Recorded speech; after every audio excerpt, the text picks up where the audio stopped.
മുട്ടൽ മരമുറിയുമായി ബന്ധപ്പെട്ട അമ്പലമേട് പോലീസ് എടുത്ത കേസിൽ അഗസ്റ്റിൻ സഹോദരങ്ങളുടെ ഹർജി തള്ളി ഹൈക്കോടതി. വിചാരണ കോടതിയെ സമീപിക്കാനാണ് നിർദ്ദേശം നൽകിയിരിക്കുന്നത്. വിചാരണ നടപടികൾ സ്റ്റേ ചെയ്യണമെന്നായിരുന്നു പ്രതികളുടെ ആവശ്യം. വിവരങ്ങളുമായി രേഷ്മ ബാബു ചേരുകയാണ്. രേഷ്മ, എന്തൊക്കെ നിരീക്ഷണങ്ങളാണ് ഇന്ന് കോടതി നടത്തിയത്? എന്തൊക്കെ കാര്യങ്ങൾ മുൻനിർത്തിയാണ് ഈ അഗസ്റ്റിൻ സഹോദരങ്ങളുടെ ഹർജി ഇനി ഈ കോടതി തള്ളിയത്? ഇനി എന്തായിരിക്കും അഗസ്റ്റിൻ സഹോദരങ്ങളുടെ അടുത്ത നീക്കം?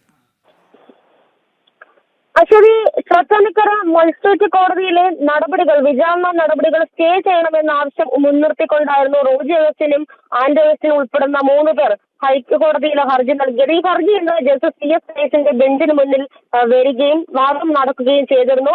ഹൈക്കോടതി പറഞ്ഞിട്ടുള്ളത് വിചാരണ കോടതിയിൽ സമീപിച്ചുകൊണ്ട് അപേക്ഷ സമർപ്പിക്കാനായിട്ടുള്ള നിർദ്ദേശമാണ് അഗസ്റ്റിൻ സഹോദരങ്ങൾക്ക് സിംഗിൾ ബെഞ്ച് നൽകിയത്. ഒപ്പം തന്നെ അഗസ്റ്റിൻ സഹോദരങ്ങളുടെ ഹർജി ഹൈക്കോടതി തള്ളുകയും ചെയ്തിട്ടുണ്ട്. ഇന്ന് റോജി അഗസ്റ്റിൻ ചോറ്റാനിക്കര മജിസ്ട്രേറ്റ് കോടതിയിൽ ഹാജരായിട്ടുണ്ട്.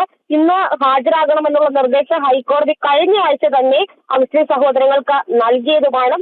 എന്തായാലും ഈ കേസ് എന്ന് പറയുന്നത് അമ്പലമേട് പോലീസ് എടുത്ത കേസാണ്. മുട്ടിൽ മരമുറിയുമായി ബന്ധപ്പെട്ടാണ്. അതായത് മുട്ടിലിൽ നിന്ന് മുറിച്ചു കടത്തിയ മരം എറണാകുളത്തെ ഒരു സ്വകാര്യ മരക്കമ്പനി ഉടമയ്ക്ക് കൈമാറി. അത് വനംവകുപ്പിന്റെ പാസ് ഉണ്ട് എന്നുള്ള തെറ്റിദ്ധാരണ മുൻനിർത്തിക്കൊണ്ട്, അല്ലെങ്കിൽ അങ്ങനെ തെറ്റിദ്ധരിപ്പിച്ചാണ് ഈ മരം കടത്തിക്കൊണ്ടുവന്ന തടി കൊടുത്തിട്ടുള്ളത്.